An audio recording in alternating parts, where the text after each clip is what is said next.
Hello, I'm Toycat and welcome back to another second channel video. This is an earlier start than I'm used to, but it's for an important reason because today I would like to review my Spirit Airlines experience. I'm a big defender of budget airlines in Europe, but this is my first time flying Spirit or any budget airline inside the United States. And first of all, the low-cost part is a little bit different. They're called ultra low-cost carriers here instead of low-cost carriers, and also they're not as low-cost despite the name implying that they are. The minimum you can expect to pay is like $20, $30 one way on Spirit as best I can find.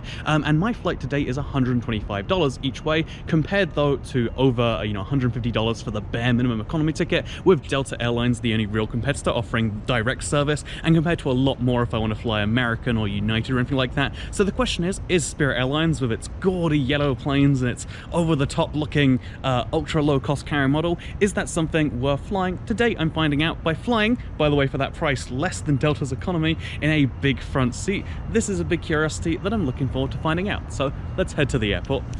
So I ordered my Uber 20 minutes ago and it got a driver to go from the airport to me, and he keeps on getting delayed, and he sent me a message 15 minutes ago just saying I'm on my way while he was at the airport.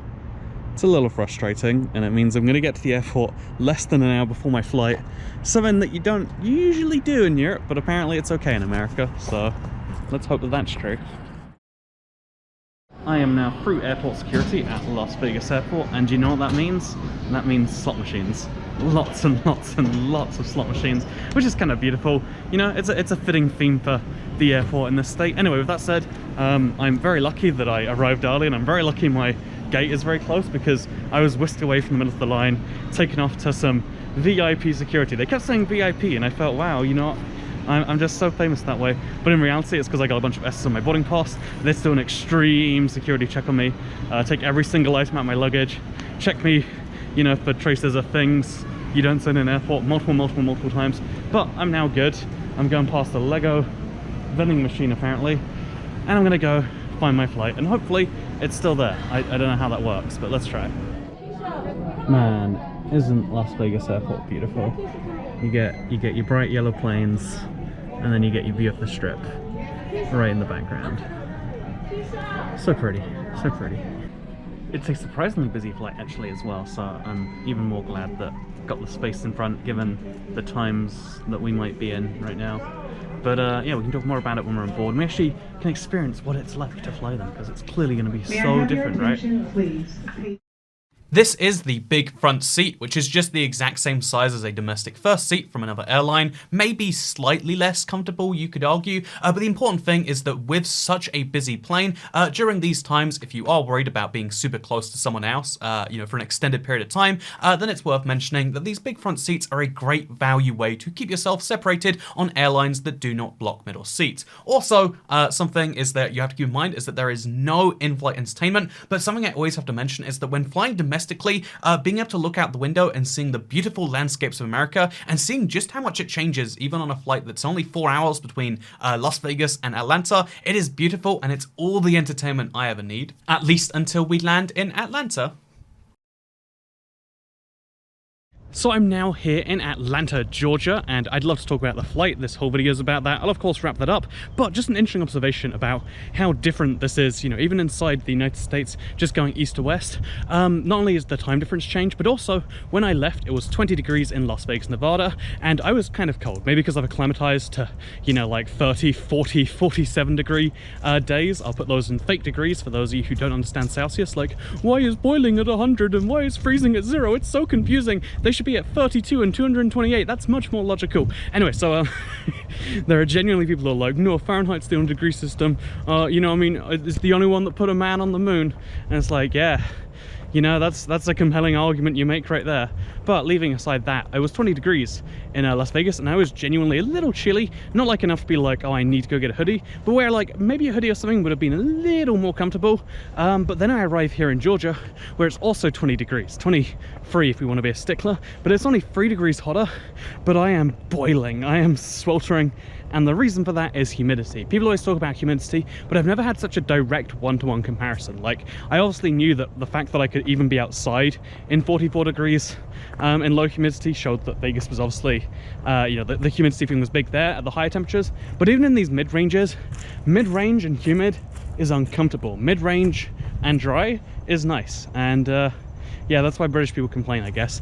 But speaking of British people complaining, let's talk about my Spirit flight. Wow, it's so awful, right? I mean, it must have been, because it's a low-cost carrier. You always hear horror stories about Spirit, except in reality, you hear horror stories about all airlines. In reality, most people don't fly very often, so when they do, something about the process always comes off. If they get rerouted and it's like, wow, the airline didn't take me where they said they would for my money, yeah, you're going to always be upset with a rare service when it doesn't go right, and air travel very much doesn't go right very often. Also, look at this, there's a little sign right here that says cat crossing. I don't know why Americans write crossing as xing, cat xing, but yeah, there's a cat crossing here. I mean, there isn't actually, it's just a cute sign. I'm in a very cute neighborhood, aren't I? But anyway, so a neighborhood without streets. I just realized I walked onto the road and that's just normal here, I guess. I guess people are so used to driving everywhere that why even have sidewalks? Man, this is weird, actually. Anyway, so what about my Spirit flight? People complain about all airlines of all types all the time. What is Spirit really all about? Spirit, you know, people focus on the low-cost model, and that's what they want you to focus on. Like, it's the cheap airline. So you look for Spirit. When you see it, you're not repulsed by it. You're like, well, it's really cheap. But in exchange, you know, you pay for a carry-on bag. Absurd amounts. You pay for a checked bag. Absurd amounts that make it almost as expensive as a full-cost carrier. But the real genius in their model is not actually their pricing, where they're similarly enough priced to the major airlines. The clever thing about their pricing is that it is just one way between direct city pairs. They rarely do connecting flights. I know they exist, but they're not the majority of what they sell. They want to, you know, where, for instance, if you're flying from Atlanta to you know, Las Vegas, if you fly American, you have to connect in Charlotte, I think it is. If you fly United, you're gonna have to connect in like Houston or something like that. But if you fly Spirit, even though it's so much worse, you know, same legroom, same on-flight experience, except they charge you for food. Actually, isn't that what the regular airlines do in America too? Honestly, in America, all carriers are low-cost carriers. There is no difference in service. Like, at least in Europe, you can argue you don't get a bacon bap in the morning, depending on which airline you fly, and even then, that's a rare kind of thing. But here in America, it's literally fly the airline that takes you between the city pairs that you want at the lowest price. And you know, the best service. Sometimes they'll give you a cheaper price for connecting, but that is all it's about. And Spirit is very clever for connecting a lot of city pairs that otherwise have not been connected. We all do better when we read better. Isn't that fun? There's a little library. I can just take a book out. But the point of this video is just to show you that Spirit is one of the cheaper options, and they're the best option when they're the cheapest option. If they're not the cheapest option, arguably not the best option unless they're more direct or something.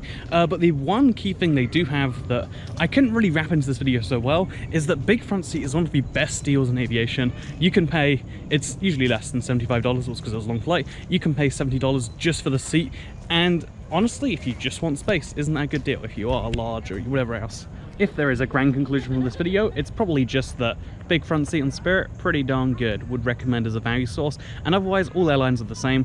Don't get caught up in thinking United's so bad, American's so bad, Spirit is so bad, Allegiant's so bad. They're all just planes and buses, Airbuses, if you will. Anyway, thank you for watching this video. Hope you all enjoyed. See you all next time. Bye. I'm a little lost. I'm going to find out where I am. Am I in the right place? Yes, I am.